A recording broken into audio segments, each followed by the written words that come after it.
ជំរាបសួរបងប្អូនអរគ្នាហើយនេះខ្ញុំបាទឆៃបានជួនភ្ញៀវកិត្តិយសរបស់ស៊ូគូបស៊ូ Travel មកកាន់ខេត្តសៀមរាបទៀត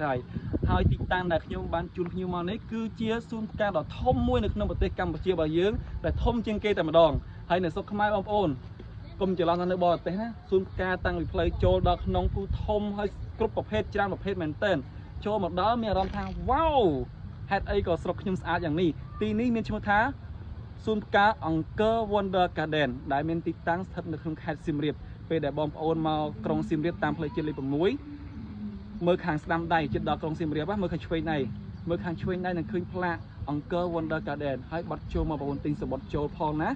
ហើយទីនេះនៅខាងនេះគឺមានកូនភ្នំតូចមួយនេះយើងឡើងតាមចដាននេះបងប្អូនឡើងតាមចដានឡើងទៅដល់លើមានហាងកាហ្វេមួយអង្គុយដល់ត្រជាក់ចិត្តពេលដែលបងប្អូនដើរទស្សនាសួនផ្កាហើយកុំភ្លេចឡើងទៅខាងលើទិញកាហ្វេត្រជាក់ពិសាឬក៏ផ្លែឈើផ្សេងៗបងប្អូនតាមខ្ញុំដល់នេះមក